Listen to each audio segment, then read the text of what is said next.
Welcome to the Troy Kearns Podcast. We discuss real estate investing, entrepreneurship, and business to help you retire and become financially free. Make sure you share this podcast with someone who could benefit from it and leave us a 5-star review. It truly helps me out. This show will mentor you towards financial freedom. If I can do it, so can you. Welcome to the Troy Kearns Podcast. Today, I've got my good buddy, Jason Abrams. He's been on the podcast twice now, and we've actually decided to start a regular segment. He's a big fan of, what's the show, Jason? All In. The All In podcast. And he felt like, you know what? We need to kind of do a segment where we discuss what's going on in real estate, how it's affecting the economy. And if you guys don't know, I'm going to tell you a little bit of an introduction about how I know Jason, about his background, because I think it plays important. First of all, he's from California, and he's not a Democrat. He is also Jewish, and he's not a Democrat. And he is from Las Vegas, and he's been living there for what, 25 years now? 28 years. 29 years. 29 years. He was a Marine. You served in the Marine. He served in the Marines, lived in Hawaii for several years, and has been a realtor in Las Vegas for how long now? 27 years. 27 years. So both you and I guess the older you get, the more political you get. So we've been basically bantering back and forth for as long as I've known you about multiple topics, for lots of conversations. One of the things that you've done over the last, I guess it would be about 8 years now, you become a luxury flipper, really kind of honed into that space. And you've always had Jason has what is called rich taste. Like, he knows, like, one of the first things he told me when I started social media, he goes, "Hey man, we both know that you're real, but nobody's going to believe you because you wear Old Navy shit." And I was like, "What?" And so he's always had a really good eyeball for like bullshit, cheap shit, nice shit, and stuff like that. And he's somebody who, if I ever want to bounce a topic off, an idea off, I give him a call. And Same. I think that I respect your opinion a lot. He's married to Jason Abrams. They've got 2 beautiful children, Ari and Max. And so tell us a little bit about yourself besides what I just unveiled.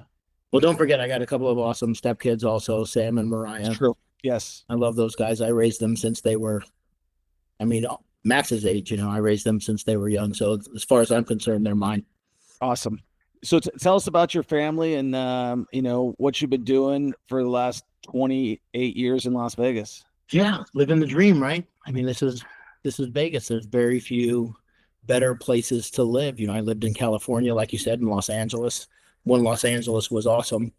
I was raised in the San Fernando Valley when that place was a paradise. I remember when the 118 freeway was nothing but an orange grove. It was 2 houses behind me, and was this giant orange grove, and then they plowed it to make the 118 freeway, and that was like the start of the downhill slope, I feel like. I did serve in the Marines. I don't like to talk about it that much because I served during total peacetime, and I went to boot camp in San Diego. I went to Marine Combat Training and School of Infantry in San Onofre or San Clemente, at Camp Pendleton, and then I did the rest of my 3 years in Honolulu, Hawaii, at Marine Corps Station, Marine Corps Air Base, Kaneohe Bay, And so, like I said, it was total peacetime. I did nothing but clean a weapon the entire time in PT, which was awesome. But the guys who went to war for us had a way more difficult time than me. Sometimes better, sometimes worse. Yeah, but I think it's like you signed up, right? Like, you didn't sign up going, "Hey, I hope that we don't go to war." When I remember when I wanted to fight back then for sure. Yeah, so I think that give respect. Respect is, but you definitely went into the hardest place to go. You don't sign up to the Marines if you want to serve in the Air Force, and you don't sign up to the Marines if you want to serve in the Coast Guard. You sign in the Marines because you want to see action, generally speaking. Yeah. Right. You want to get after it. That's it. One of the things that I thought we would talk about, we mentioned this the other day when we were talking on the phone, is, we were talking about how slow the real estate market is, how absolutely crushed this market has been. And you were mentioning that you felt Trump could have done a better job right now? Policy wise, I'm not sure what it just doesn't seem like the policies that we thought were going to kick in have really kicked in the way we thought they were. And they were all good ideas. I thought, the bonus depreciation, all of that stuff, you would have thought that companies would have been racing to spend money to buy business equipment and vehicles and appliances and office supplies and anything else under the sun that they could depreciate, so they didn't have to just send the money to the IRS. And it just usually that kind of thing kind of spins around in the economy and makes everything awesome. And it doesn't seem like it's quite taken hold. And for the life of me, I can't really figure out why. And after we talked about it, I was talking to one of my vendors, and they were telling me how their construction jobs are down and everything is down for them. And I started thinking, I go, what am I talking about? Like, I've known this forever. Like, when housing's good, everything is good. When housing sucks, everything sucks. And that's just the way it is. Like, people don't realize how many segments of the economy that housing touches, right? When homes are selling in large volume, appliances are being bought, new windows are being bought, turf is being bought, sod is being bought, tools to fix your house, rakes to rake your lawnmower, like you could just, and then all of the downstream effects from that. So the lawnmower has the plastic wheels and the metal spikes to stick those wheels into the lawnmower. Then all the metal has to be molded. Like, it just touches everything. And now you see, when the housing market is slow, everything is slow. That's just true. Yeah, and I totally agree with you. I couldn't agree more. I think that everything ties into actually one more key component, which is interest rate, because interest rates are controlled by housing. 100%. Or interest rates control housing. And that brings me to a more deeper question, which is, we talk about the Fed, right? And if we want to take a really deep dive, the Fed is what they say, I guess it's not a private organization, but it's a quasi non-governmental organization that is controlled and elected by the President of the United States, that was conceived by, back in the day, if you've read The Creature from Jekyll Island, I don't know if you have. I haven't. So back when they first established the Fed, I believe, and the audience can fact check me on this a little bit, it was either 1907 or 1913. I could obviously get on AI right now and do it, but I'd rather just spit. I believe it was 1913. And that was when the Fed was established. And basically, that's when interest rates were established. Mm-hmm. Let me just double check that, because we do have the fact. I could do a little bit Joe Rogan style versus. Right. We need that dude off to the side. Googling. By the way, what's your favorite AI right now? My wife just put me onto Copilot. I've never heard of that. It's the Microsoft version, and I like it a lot. I like Gemini. I like ChatGPT less and less every time I use it. Yeah, well, there's a whole thing there, right? Like, let's. I gotta tell you though, the best kind of down the middle information, I think, for news and whatnot, is for sure Grok. Well, I think for me, I'm betting on the man, right? It's like anything in life, you bet on the man. You bet on the driver, not the car. Yeah. And Elon's a G. The fact that Elon Musk established ChatGPT was screwed over by Sam Altman. Like, literally, he started that as a nonprofit. Do you know that? Crazy. Yeah, I know the whole story. It's bananas. Right. And so the fact that it was started by Elon, and I just know, dude, like, he's got a penchant for revenge, and he's gonna eat his lunch. And so the fact that Microsoft went and bought up basically ChatGPT, and you got Sam Altman there, I just don't feel like Microsoft's been on the cutting edge of anything since Bill Gates has pretty much been out. I think Google has a better chance of competing with Grok than anything, and I think Grok will eventually win. And I think that Elon's been gathering data from Tesla, from SpaceX. SpaceX is about ready to go public. It's going to be the first $1 trillion company. They're saying that SpaceX is going to go public in first quarter of 2026, and they're saying that the biggest company to ever go public prior to SpaceX was the Arab Oil Company, which was the largest. Aramco, correct. And that SpaceX is going to be over $1.5 trillion valuation. Is Aramco a private company? I thought that was owned by the Saudi royal family. I was just doing some research, so you guys can always fact check me. So going back to the Fed, 1907, a major banking crisis, weaknesses in the U.S. banking system with no central bank. So they established a second bank. Oh, wait. President Will in 1913, so I was right. The crash came in 1907. The Federal Reserve was established with the Federal Reserve Act in 1913. And then in 1914, 12 regional Federal Reserve banks officially opened for business in 1914. All right. So basically it was a step. So now let's go to that. So where does that money really go? People are saying, like, because that's the whole thing, is like, where is the interest going? I have no idea. Right. You're probably better suited to answer that one than me. Well, according to the way that they did it during COVID, is they're printing money, right? Because they just make up money, right? And so if they're making up money, those are bonds. That's how interest rates are derived, by the bond rate, right? U.S. Treasury bonds. Those U.S. Treasury bonds are sold, and then and I think when I looked it up last time, like 30% of it is owned by international businesses, 30% is owned by institutionals, and I think there was a bunch of other stuff. And I'm just kind of spitballing a little bit there. But my whole point is that it doesn't really matter if nobody's buying the bond, because the interest rate is the thing that drives everything. And I knew when the interest rates were rolling, and we were through it with COVID, like they were rolling, like, and the market was crazy. And I said to myself, and I may have said it online as well, and I said, man, all it's going to take to jack this, because we've both seen a downturn. That's where we met. We met in a downturn. I said, all it's going to take for this shit to get screwy is for somebody to jack up the interest rates. And I thought at that point in time, 2 points. And it went up by almost 5 full points from the low to the high. Because I think it was at 2.25. Mark Sherman has a 2.25 interest rate from Quicken Loans, and it went up as high as 7.75, I believe. On my primary house, I have a 30-year fixed at 2.5. I mean, those are some of the lowest rates you've ever heard of, right? Yeah.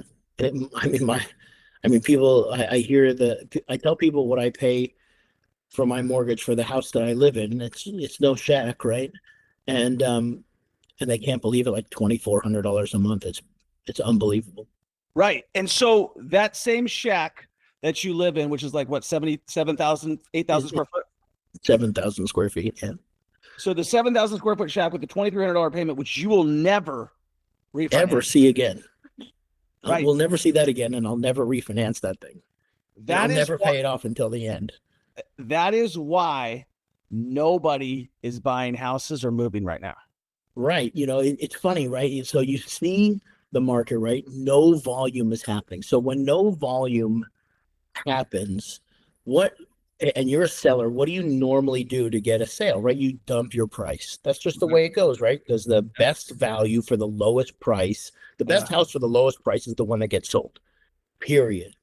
But here, because everybody because everybody thinks that the market is going to rebound and their payments are so low for the most part, nobody's dumping their price. Like I have one of my friends that I'm helping them sell their house right now, just kind of as a favor. Their house is listed around the 1.4 range, and they're just like, we'll hold. We haven't had a single phone call in almost 60 days. They have a great house, not a single phone call, and they're just, we'll hold. Well, the only one similar to theirs that has sold in the last 7 months was $1 million. So everybody's holding, even the people that need to sell, that want to move out of the state, they're all holding. So the question that we have for everybody is, and we talked about this, is what could Trump do to change that? Because for argument's sake, he appointed the Fed chair that he doesn't like, right? And we got to give him credit. Like, this was the first this is his first election. He's an outsider. He doesn't know what he's getting into, and he got hammered. So he hates got bamboozled for sure. Yeah, so he hates the guy. He's a real estate guy. He wants rates to be low because he can only spur the economy so much. And we both know that housing drives every rates, and beyond housing is interest rates. So you said the other day, well, I think he could do this, and tell everybody what you said. Well, I think, if Powell's term is up in April, the confirmation process is long, right? You're going to have to appoint somebody. I would think he would have to appoint somebody this month, next month at the absolute latest. And I think at that point, whoever he appoints, that's who everybody's going to start listening to as far as the direction that the Fed is going to take. Even though Powell's there and he'll be there for the next 4 months, and theoretically he'll have one or two more times where he could potentially raise or lower rates, I think the direction that everybody's going to be looking for is going to be from whoever Trump appoints. And if that guy gets, he starts making speeches like, hey, we're going to look to aggressively move rates by 2 percentage points down, that's what everybody's going to listen to. And your point in that conversation was, well, I don't think that's going to be that big a deal because people are going to wait for the rate to drop. And I think you and I thought about this after I thought about what you said, and after we hung up, I think you and I are operating in two kind of different marketplaces, right? Like you're dealing in a marketplace where the average home buyer, yes, is super rate conscious for their payment, where I'm operating in a market where these are people that are well-heeled, that have investments, that understand the economy, that are probably going to want to get out in front of this thing. They're looking at houses going, oh man, if rates come down 2%, all of a sudden, for every quarter of a point drop, 3 million more Americans can afford to buy a house, right? For every quarter of a point, 3 million more people can afford to buy a house. So at that point, if he's talking about getting them down 2 percentage points, they know that that's going to kick the housing market into high gear. And the people in the luxury market, I think, are going to want to get out in front of that and buy their house. And it's like my friend, Aaron Gordon, right? Yeah. He always says, buy the house and date the rate.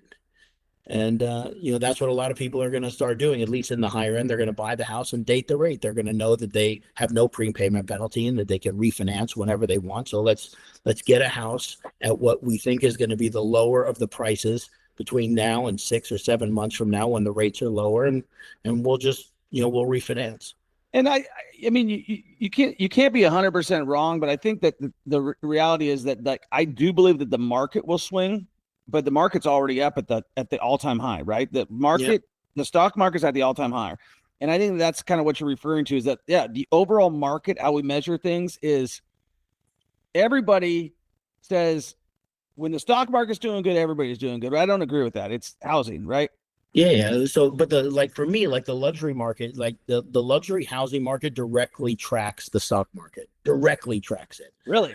Oh yeah, totally. So when the stock market is flying, generally the luxury housing market is flying, because nobody's going to buy a $5, $6, $7 million house while their portfolio is down 25%, right? Like, it's just not happening.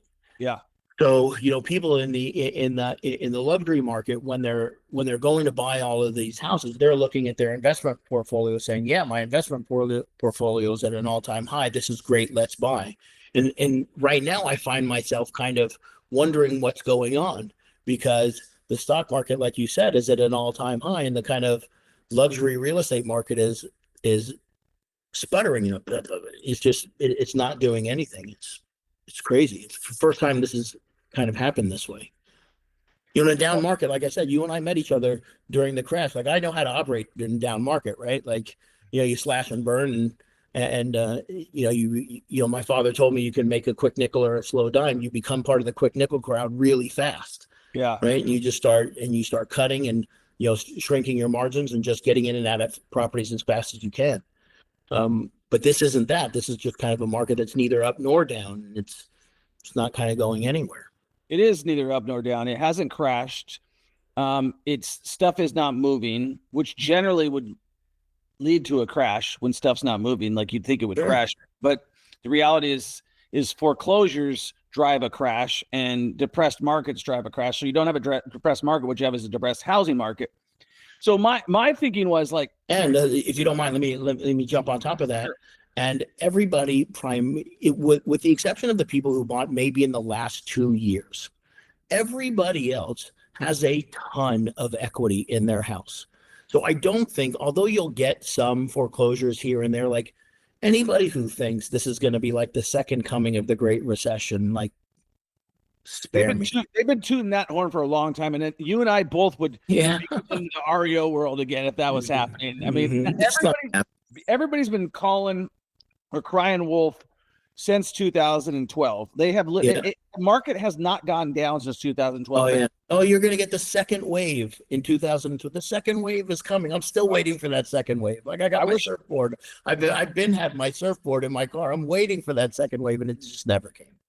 Meanwhile, whoever was claiming there was going to be a second wave, they missed millions of dollars on the way up. Yeah, waiting is not a good strategy for sure. No. No.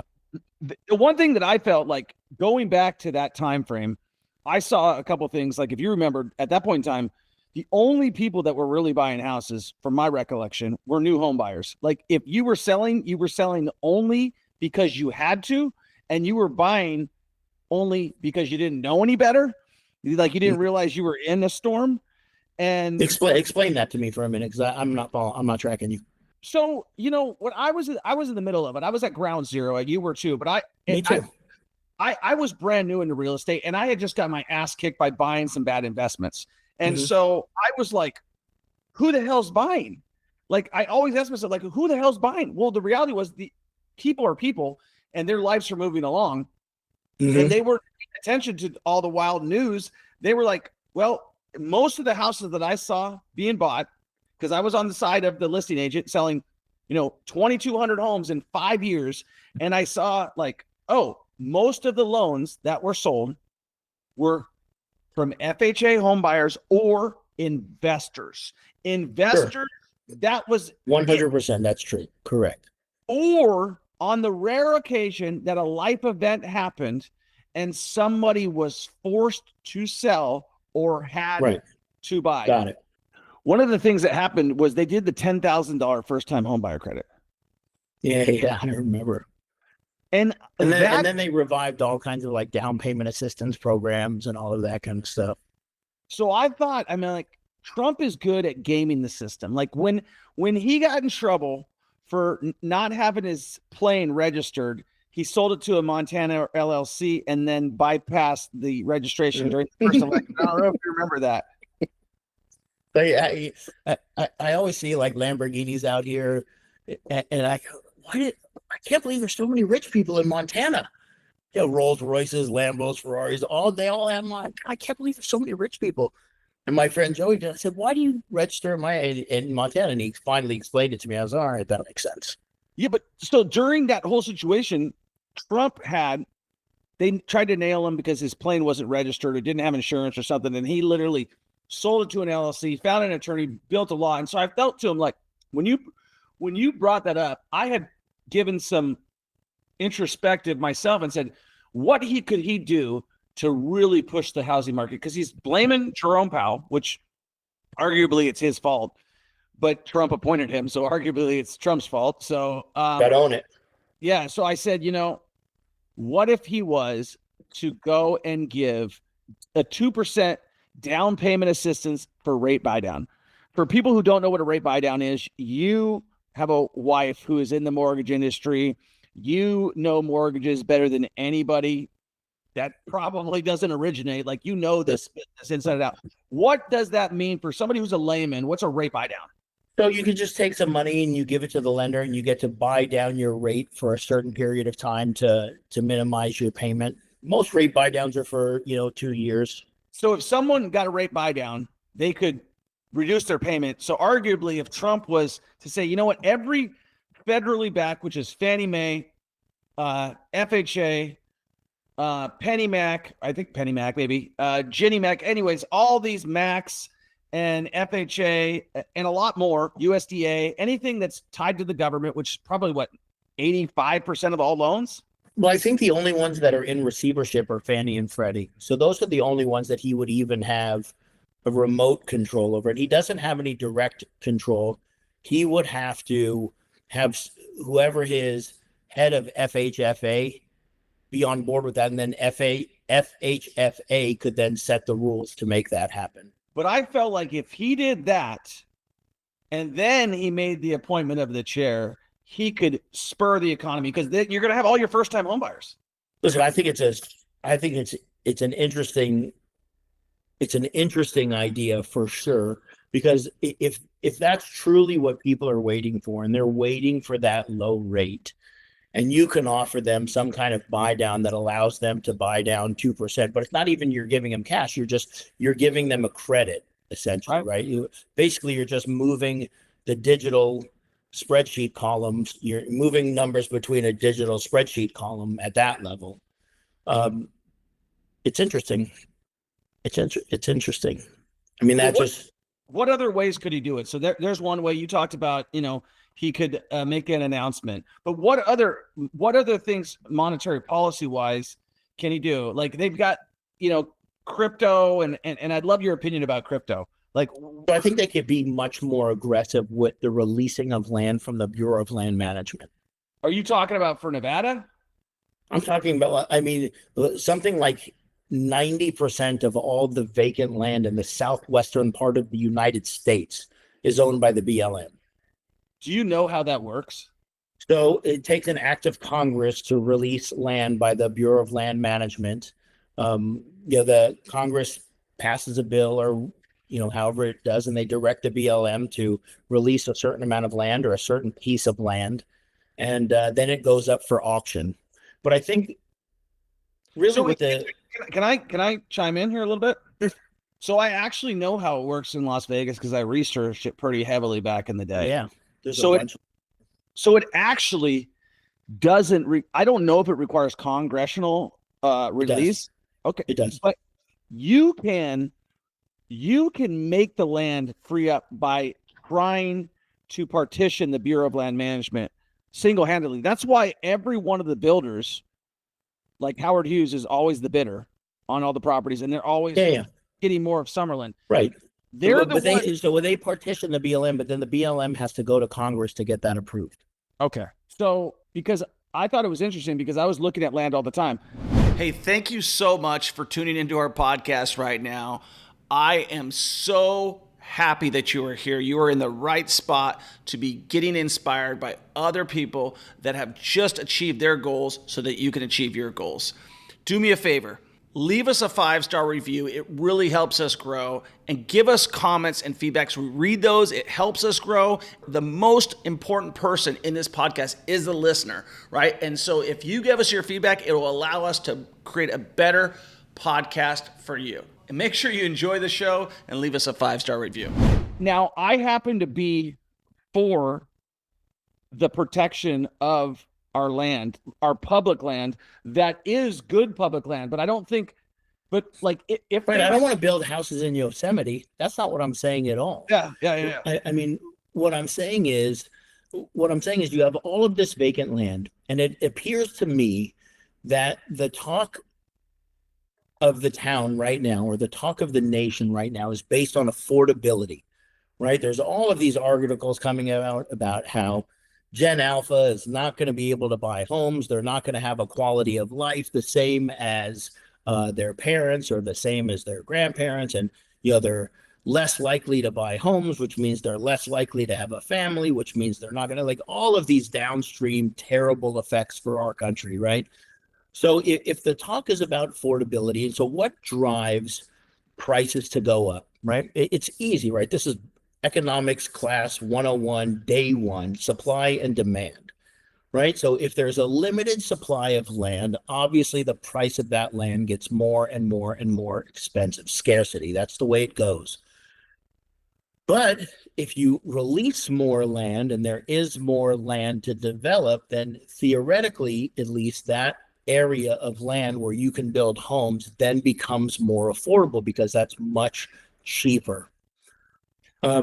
So there's 27,000 acres still available in Nevada, still eligible to be auctioned off right now. Right, and that has nothing to do. I mean, and then they have giant swaths around like Area 51, and No, and this then is they in Las Vegas specifically. yeah, in Las Vegas, there's a ton still, and that's what I was getting at. They still have tons of land, around Area 51 that they'll never get rid of, around Yucca Mountain that they'll never get rid of.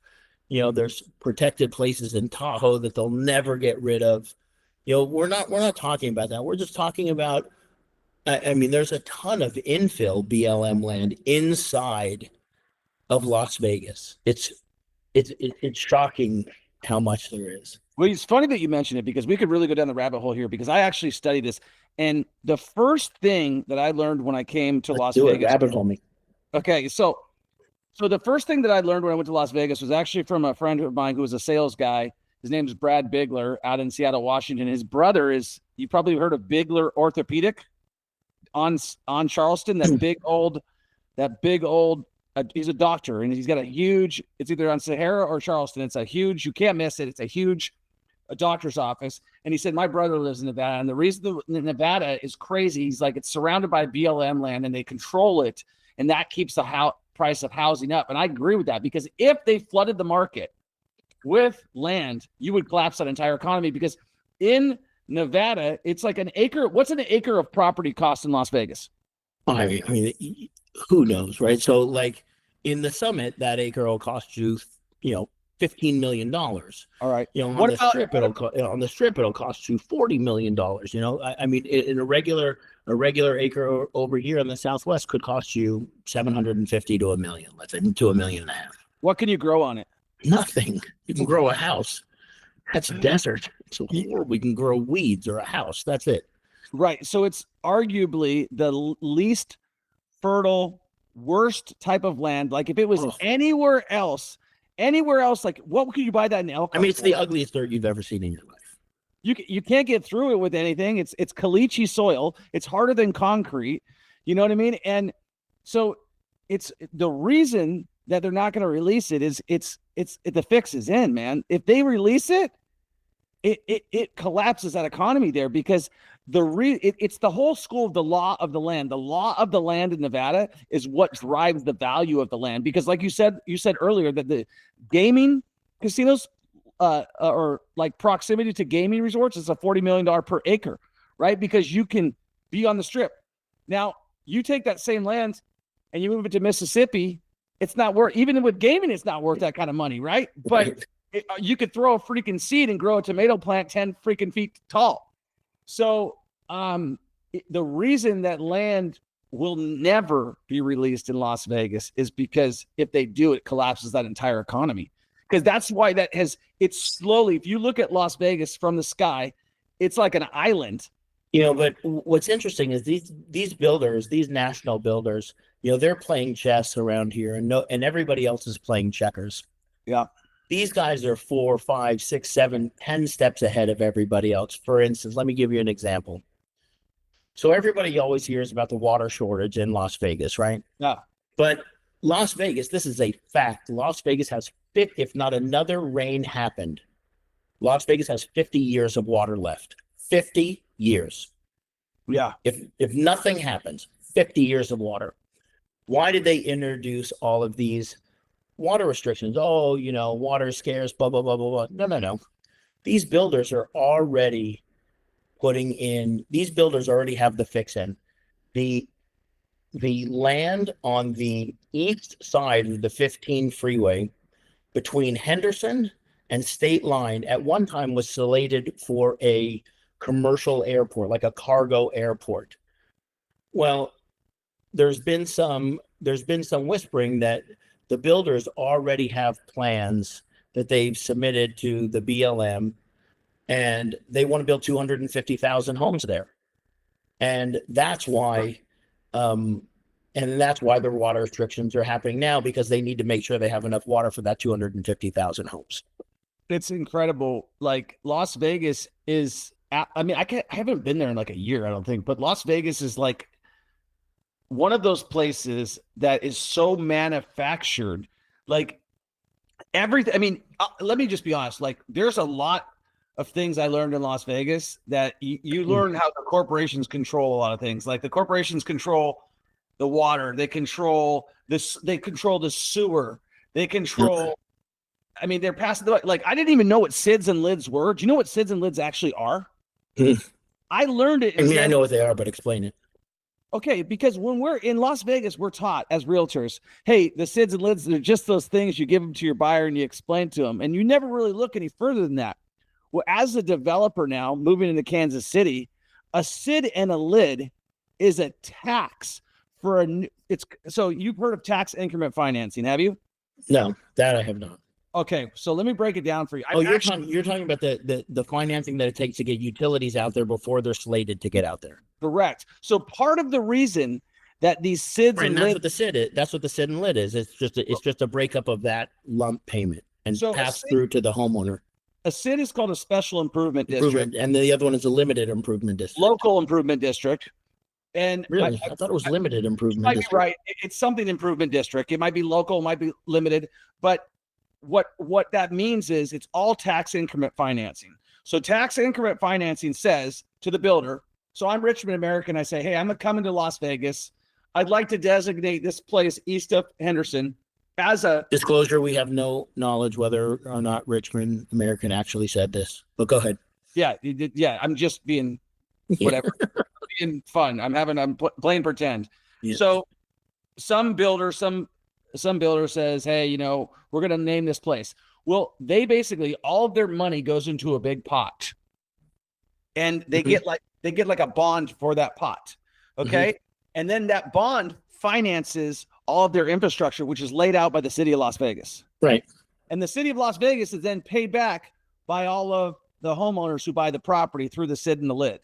So the same thing happens if you look on so that's one form of it. The other form of tax increment financing, and there's many others, is that let's say Jason decides to build, let's give a good example. What's the place that's never taken off in downtown Summerlin? Not downtown Summerlin, but in Summerlin, Tivoli Village. Oh yeah. So good building though.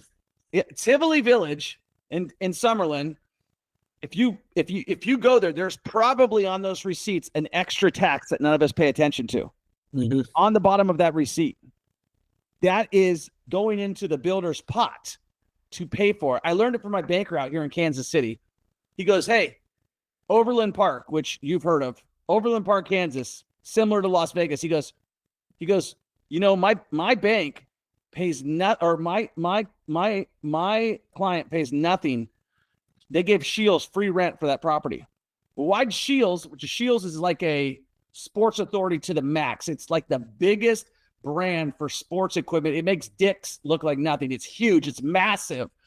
And they drive, they're an anchor tenant. They drive massive amounts of volume, right? So the developer says to Shields, hey, we'll give you free rent, Shields. And Shields says, great. We'll put an office here. And the developer goes, I just need to the state and goes, I just want 1% of every piece of the sales tax or 2% of every piece of the sales tax that comes through that store. Rather than rent, I get 2% or 3%, similar to like a Raiders deal, right? It's a tax that, yep. So a lot of the tax increment financing is taxes that are built in that consumers don't know that the pot has been set aside by the city through a developer. Yep. Crazy shit, right? Totally. I want to circle back real fast. We were talking about, the market being slow and all of that. And I think Las Vegas in some ways has some unique qualities, right, of why it's not taking off. We're a one-horse town here, right? We're gambling and entertainment. Or hospitality is, as they call it. And, right now, Las Vegas, primarily all the big casino guys are gone, right? Steve Wynn, the genius of this town, is gone. Sheldon Adelson, unfortunately, he passed. His wife, Miriam, she's owning the Dallas Mavericks now. They sold their casino here. Kirk Kerkorian died years ago from the MGM. These are all guys that really knew how this town worked and how to make this town work and what people wanted when they came here. They understood the feel of the business. And what's been happening lately, and when I say lately, I mean, say in the last 10 years, is more and more of these casinos are owned by private equity companies, hedge funds, all of this kind of stuff. And there's a bunch of bean counters in New York running these casinos now that don't really have the same touch or the same feel for the business that the older guys had. And I was having a coffee with someone that I was telling this story to the other day, and they said, Jason, I was with the president of one of the hotels the other day, and I said the exact same thing to him.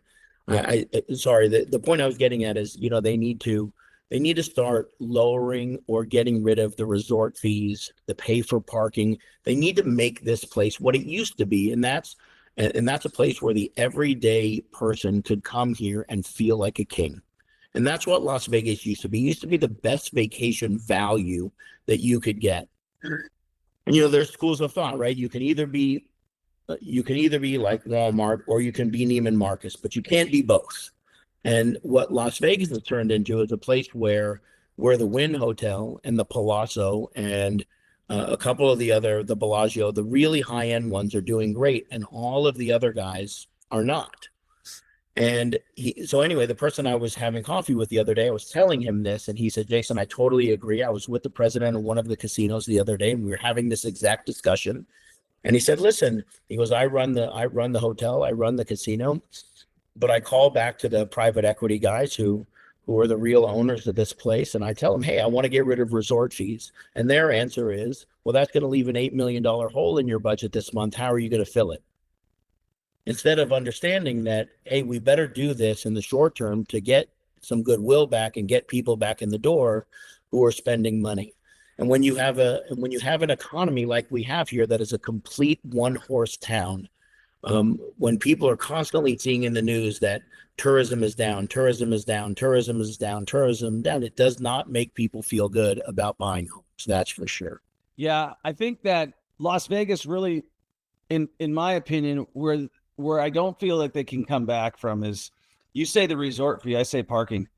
Man, the parking was just like a stab in the back, right? Like they just knifed their customer in the back.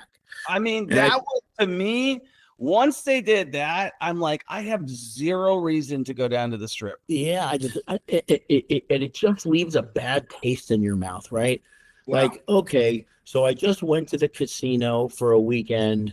I had a good time, but I lost some money, or I'm even, or I won a little bit of money, and let me pay my bill. Holy shit, I have, a 12% room tax. I have, this resort fee, that resort fee. And now as I'm leaving, they nail me with, $40 for parking. Like, it's just like, to me, it's just like you're getting ramrodded when you go to Vegas these days. Yeah, they just spit in your face. And I think it's terrible. The people that run these casinos right now, I have no respect for them. I just think that they're making every wrong decision imaginable. I mean, they're as big of losers as the Raiders are right now. And you bring up a good point. Like, the fact of the matter is that Steve Wynn was the last guy with the touch. The king of kings. And Adelson as well. Like, both of those guys. And I'm a huge fan of Kirk Kerkorian, and I think you know that. But yeah. I think Sheldon was a titan. He was smart. He took what he did here and went worldwide with it. And Steve was a king in his own right, because there would not be this town without him. I mean, the Mirage is what set this place off. Well, let's talk about what has been done since those guys left. Like, what has been done? Like, what real things have people done? Like, the Fountain Blue, I think it's open. And it's beautiful. But it's really what a beautiful hotel. Like, it's spectacular. And the restaurants are unbelievable. I had dinner at Poppy Steak. It's bananas. And then we went to Komodo. That place, even the food court is unbelievable. What's it set you back? What? Food there. What's it cost you to go to the steakhouse? Listen, there? Komodo wasn't terrible. I got to be honest. We just ate a bunch of their small plate appetizers, and we were so full by the time we had their appetizers, we didn't even get to the main course. But Poppy Steak, I went there because, they have a kosher tomahawk. Not that I keep kosher, but like But you want to have if you're going to eat a kosher steak, like you probably want it to be the tomahawk from Poppy Steak, right? And it was expensive, but it wasn't horribly expensive. Like that Salt Bay ridiculous guy, his steak was like $1,000 or $2,000. The kosher tomahawk was $400. I like how you say that's And not it was honestly, it was one of the best steaks I'd ever eaten in my life. better be. I've never spent $400 on a steak. That's because you're cheap. I've never spent. I don't think I've spent over $75 on a steak ever, like in my life. Yeah, no. Well, you should, because your wife deserves it. Well, I've got her trained pretty well in that regard. She's very, very good about that stuff, like the shopping and everything like that. Not so much, but eating out stuff. Your wife has designed it up big time. Oh yeah, she doesn't mind that stuff. I'm glad we don't eat out a lot because it's just so easy to watch your money go away. But going back to what you said about Las Vegas, I think like who's going to be next? Who's the next Steve Wynn? Who's the next Kirk or Corrin? Who's the next? I don't want to say that. I don't want to say that there'll never be another one of those guys. But I mean, when you think about the vision that Steve Wynn laid out, I mean, he took nothing and made it into what we have today. I was reading a book about Perry Thomas. Do you know who that is? Yeah, his bank. So the Quiet Kingmaker is the name of the book, and he was the they call him the Mormon financier of Las Vegas. Like he was the guy, that basically engineered like the financing of all of these casinos before Steve Wynn and Michael Milken went to the whole junk bond route. And in there he talks about Steve's vision and how all of this stuff came to pass. And it was just, the guy's amazing. And Steve Wynn, I just have the utmost respect for him. I just think he's fantastic. When we're talking about all this, the only thing that I can definitely on my bucket list to meet. He's definitely a bucket list guy for sure. Is he still alive? Yeah. Yeah, he lives in Palm Beach with Trump. So what, Steve Wynn? Yeah. I've met him before. Oh yeah. I thought you were talking about Perry Thomas. So Steve, I've met. No, Perry. I think Perry Thomas is dead. So I met Steve Wynn at Adelson's house. I went to the APEC. I had a table at the APEC with Edo for Adelson. Yeah, I was there that night. I remember. So Steve Wynn was there. I didn't know that. Yeah, he walked. I was at the one at the Venetian. You were at one at his house? I was at the one at his house. I never went to that. But we were at that one as well. I saw you at that one as well. Yeah. And the one at his house was in the big house that you see from, I don't know, I think it's got like a water park in the back and everything like that. And he had all these. Yeah, it's in the neighborhood where I have my most recent luxury flip right now. I pass it every day. I was in his house. They had like a tent outside. Steve Wynn was in the lobby when I walked in, still holding court. And I thought to myself when I saw him, I said, man, this guy's still going to these type of things.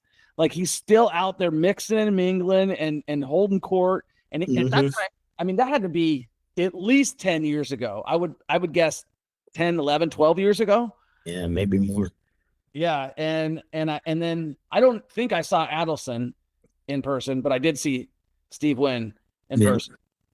But to kind of wrap things up, one of the things that we wanted to talk about here is like, as somebody who's got their finger on the pulse of the entire real estate market, you guys are doing your wife's company is doing loans for 46 states.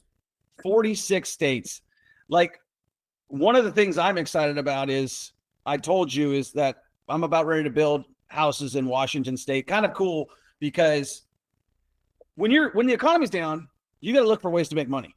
And for me, I'm like, shit, we're looking at like a year before flipping is good. Before I'm going to keep buying rentals, but where can I make money right now? And I'm like, well, shit. The reason you talked about one horse town, you look at Seattle, Washington, there is multiple, like a lot of jobs there. That job growth is huge in Seattle. Like the average house price, I grew up in a rental for $85,000 that I looked up was sold in 1995 for, not $85,000. It's now worth 1.5. So the average house in Issaquah is like over $1 million. And my buddy can build for under $200 a square foot. So I started talking to you and you're like, dude, we can do a loan on that type of product. My wife could do a loan on that type of product. And I was so blown away by the terms that I'm going to be. Can you go through them? Yeah, it's wild. The new home financing is really spectacular. So if you have like a residential building lot, and I'll use my kind of numbers just to make it easy for everybody. Let's say you have $1 million lot and you want to put a $3 million home on that $1 million lot, total of $4 million. If you put down 25% as a down payment of the lot only, so $250,000. My wife's company will give you the remaining $750,000 for the lot. Then she'll give you your $3 million for 100% of your construction, and you don't have to make any payments for up to 2 years. And that loan amount right now will exceed $6 million on that loan right now, and we'll go down as low as I think $200,000. Yeah. So to give it perspective, what I'm doing right now is I am locking up. I had 5 lots under contract. Yeah. I have one that'll pull through right now that I know I'm going to be moving on. And the reason that this is such a good opportunity for anybody who's out there listening and think about getting into real estate, and I told you the other day, I said you should be building new houses right now. The reason is because right now you can get all of your permitting done during due diligence because the sellers don't have any damn choice. They have no other buyers. And you know by the time that you hit construction, like you're almost in, like, I don't think I'll be hitting construction until probably first quarter on these projects. And by that time, we will be well into the correction of the market. And so I'm trying to lock down. I'll probably try to do at least 5 new construction projects next year in Seattle. And it's not easy because there you got to get, like, the stuff we're doing, you got to get septic approved. They have this whole thing with like something called there's wetlands, but what's the thing called? There's all these environmental concerns in Washington that you have to address. Critical area. It's called critical areas. So if it's on a slope, if it's on this, if it's on that, you can't build there. But kind of what I wanted to just wrap things up with, like, you have to be, if you're in the market right now and you're buying real estate and you're an investor, you have to be thinking of new ways to reinvent yourself. Like as an agent, you have to be thinking of new ways. Like, we've seen it happen time and time again. Like, we were in the REO market, REO changed, then the hedge funds came into town. Hedge funds went out, and then flippers came in, and then flippers went out, and then it's back to home buying. So there's market cycles, and if you can't be just a one-trick pony as an investor, as an agent, as somebody who's brand new. I know people are always talking about, like, one of the things that drives me crazy, and I know you watch some of the stuff on social media, is all these guys talking about Section 8 is going to make you rich overnight. It drives me fucking. Are you kidding me? So first of all, you have to see if there's any vouchers left in your area, right? And the chances of there being vouchers left, at least in Nevada, are slim at best. I mean, the vouchers don't concern me. What concerns me is just, and there's always going to be people. There's not an endless amount of vouchers. Like, there's only a finite amount of people that they're going to give Section 8 housing to. There's only so many vouchers. There's not an unlimited amount of money. So if you buy a house and you go, yeah, I'm going to rent this Section 8, and you go down to the housing authority trying to get approved for the voucher program or whatever, and they go, sorry, here's a list of 1,500 investors that are in front of you that want to rent their house too. Like, okay. It's the quality tenant that concerns me more than anything. The quality of the tenant is, I had a couple Section 8 properties in Las Vegas. Mm-hmm. And I will tell you the interesting market about Las Vegas at that point in time, and I think it has changed. Rent in Vegas did not change forever. Like, it didn't change until I left town. Like, it spiked once I left town. But, like, I couldn't get more rent than, like, anyways, my Section 8 voucher, anybody who had a Section 8 voucher, generally that would be in a low income part of town. But in Las Vegas, I was renting my Centennial Hills home to a Section 8 tenant, and they were destroying it multiple times. I had it destroyed multiple times. And the one thing I will tell you is that if you're a new investor and you're an experienced investor, or you're trying to make market shifts, you got to understand that the only thing that you can plan on in real estate is that people are going to beat up your properties. And if you can't find a good tenant to take care of your properties, then you're going to spend all of the money that you make improving that property and dealing with the properties problem properties. Agreed. I mean, nobody knows that market better than you, but what I would say is this. I mean, just because they have a Section 8 voucher doesn't mean you have to take them. You know, you can still interview different Section 8 tenants and choose the one that you want. You know, again, that goes back to supply and demand, right? You know, if there's a bunch of people with Section 8 vouchers and there's not that many houses for rent, you know, you're gonna get to pick and choose. But if there's a bunch of houses that'll accept Section 8, but there's no more vouchers, you know, you're gonna take whichever one you can get. Yeah, it's not easy real estate investing. It's not easy selling real estate, but it's something that you and I both love doing. And I'll tell you, my friend Marjan and I say this all the time, and I think you should adopt this for your coaching program. HGTV lies. They lie. Like anybody who thinks that you're going to watch one of these home flipping shows or Property Brothers or whatever, and it's that easy, like I got a couple battle scars I need to show you. Yeah. Because it's just not. It's not. This is a full-time job. Yeah. It is not easy. I would say it's simple, but it's not easy. Like buying real estate is simple. If you want to get rich, you just buy a house. Buying's the easy part. Yeah. Everything else is difficult. Yes. That's right.